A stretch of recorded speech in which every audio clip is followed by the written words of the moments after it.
We recently got a hint that Dragon Ball Super might release a movie in 2018.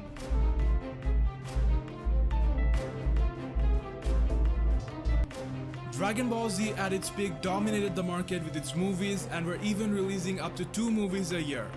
From 1990 to 95, DBZ had released 10 movies. This gives you a clear idea about how much business of Dragon Ball were movie-centric. The first DBZ movie came in 1989, The Dead Zone, and the last one in 2015, Resurrection F. Over the years, these movies gave us the fans some of the most epic moments like Gohan taking down Bojack, Goku absorbing Spirit Bomb to take down Super Android 13, and gave the franchise some invaluable characters like the legendary Super Saiyan Broly. This one guy, Broly, went on to become one of the biggest money-making machine in the history of anime. He is almost in all the Dragon Ball games and merchandise set releases, so it's fair to say the movie game brought Dragon Ball a lot of fame and money. Although the last 2 Dragon Ball Z movies, Battle of Gods and Resurrection F, got outstanding response from the fans, for some reason after starting the Dragon Ball Super series, they stopped making more. Is it because they're already overloaded with the series? Possible, but then again, back in the days they were releasing 2 movies a year while DBZ was being aired. However, there might be one legit reason, that is they're waiting for the fans who are watching the dubbed version only to catch up, because movies now are dubbed real quick and is released worldwide same year if possible. Now, the English dub one is still in Champa Saga. But recently we got a hope of light, they might be bringing back the movie trend. Before Battle of Gods was released in 2013, they had registered a domain dragonball2013.com. Then they did the same with Dreams in Hand. They could explore history, tell us more about the gods, angels, their origin and stuff like that.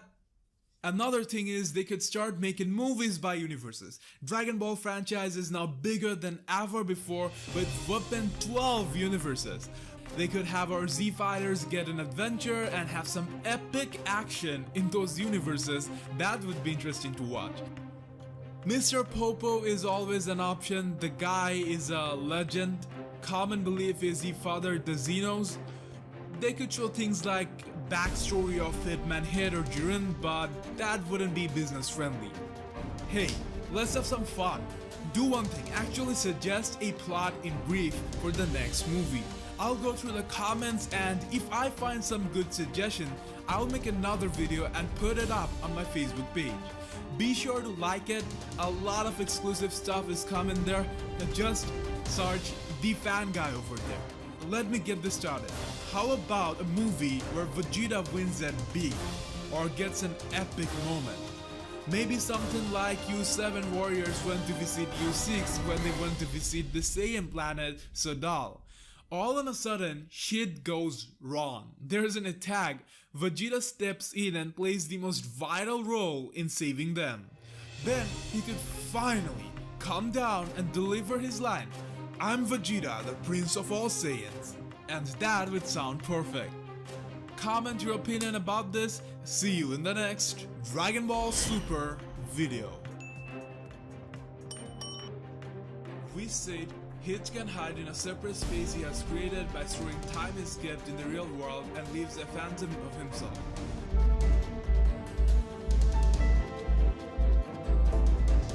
In Dragon Ball Super episode 111, Hit got eliminated by Jiren. Hit is the #1 asset of Universe 6, most probably the strongest. The 2 new Namekians doesn't look all that powerful. Without Hit, I don't think Universe 6 stands a chance at winning the battle at all. Kabe and Caulifla are the Super Saiyan level. Even if they improve during the tournament, they can only get a little bit stronger. Kale might turn out to be a real threat, but still not good enough to win it. With only half the tournament, Universe 6, the second most loved universe, is already out of the equation. That's kind of unsettling. Also, one of the lead Dragon Ball Super writers, Toshio, back in July, stated that he was waiting for the Hit vs Vegeta rematch, and that he's excited. And Dragon Ball Super was on episode 99 or 100, so yeah, during the Tournament of Power. He's also the same guy who hinted a lot of stuff previously and it turned out to be accurate, like Super Saiyan God Goku.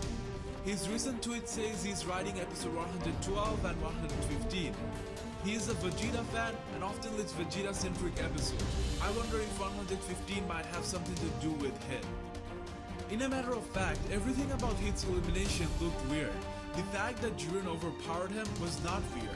The problem is not with the fact that Jiren eliminated Hit either. It's just with how it happened and the aftermath. Hit getting eliminated basically makes Universe 6 worthless and goes against some of the plots that were hinted and we were expecting to see. What if it actually did not get eliminated? And we are up for the biggest shock ever. A master plan so good that will baffle everyone. If you look at Hit's apparent elimination, it wasn't done like they do it for a major character.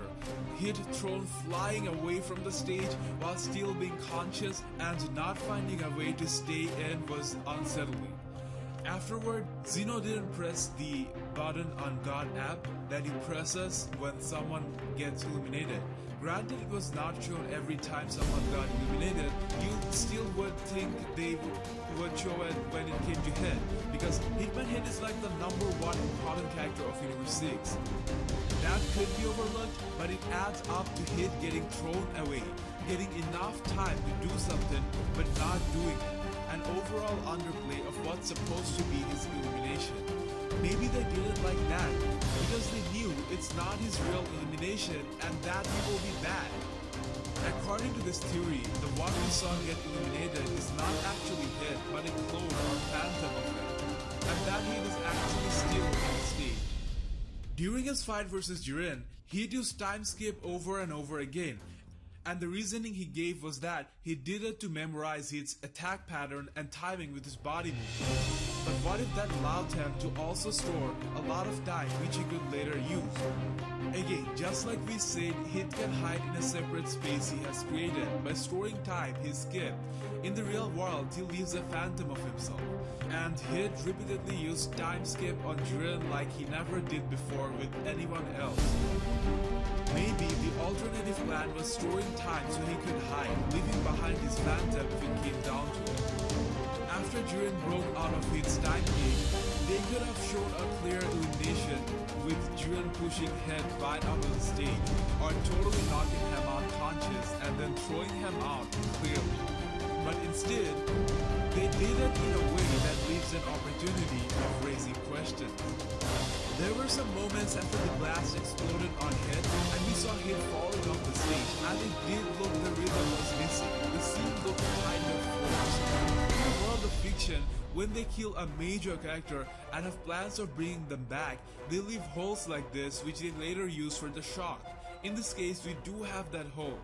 After her key blast of Jiren hit, Jiren was not paying attention. The smoke or intense light from the explosion blocked our view.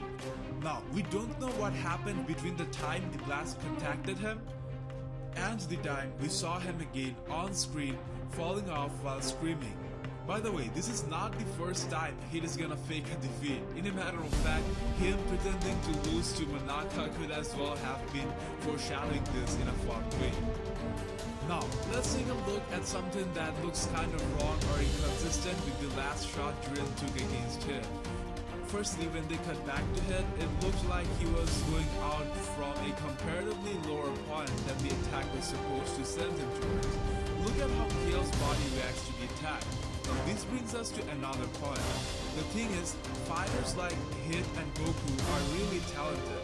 When they see an attack getting used in front of them, they mentally start breaking it down and preparing for it. The funny thing is, Jiren used the absolute exact same attack against Hit as he used it against Kale. It gets even better because Hit was standing right in front of him, observing Jiren use a one-shot attack to take down. You can't tell me Hit didn't break that attack given he was paying full attention.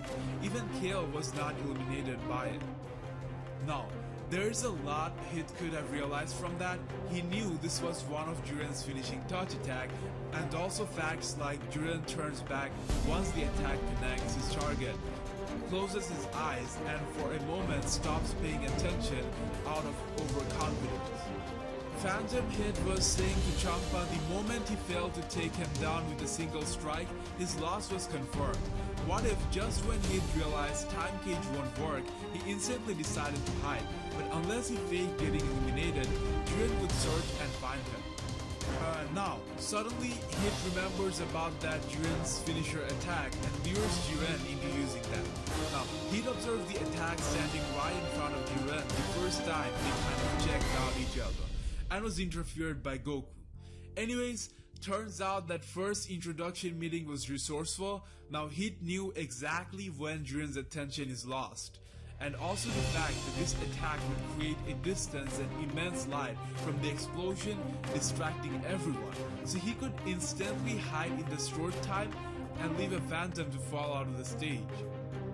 There's one more freaking interesting observation. Now, like I said before, it was already unsettling that Hit was falling out while still being conscious, and he should have been able to someplace force himself back to the stage.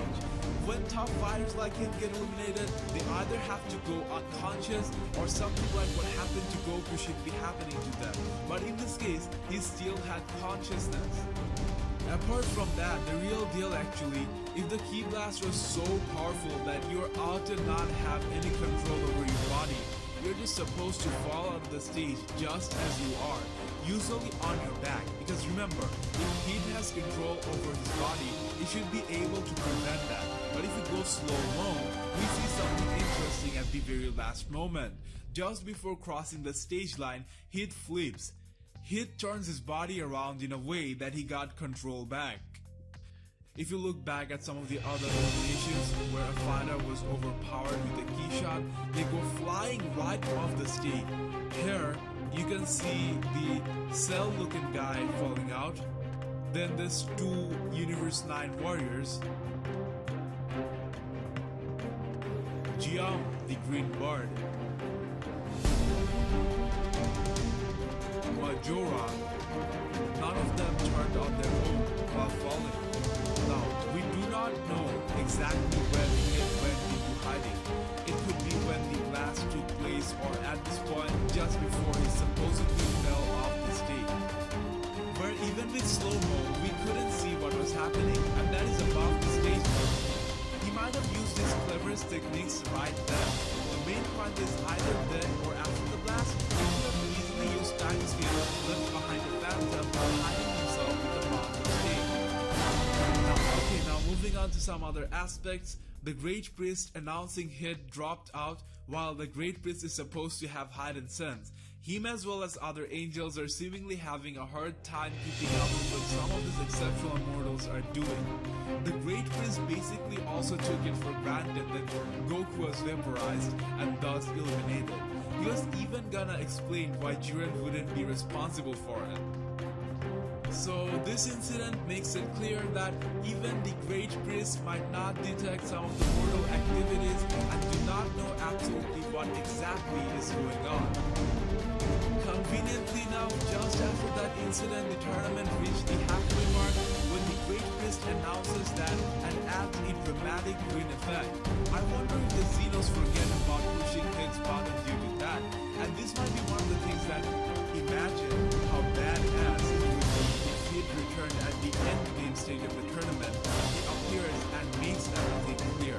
I guess even if Xeno pushed that button, if Hit were to reappear on the stage while his clone disappeared, I guess the Great Priest would announce his return and he would be taken off the elimination list since it's legit technique allowed by the rule. Also notice one line he'd say to Jiren while using time skip: "It's my job, you'll be joining me to the end."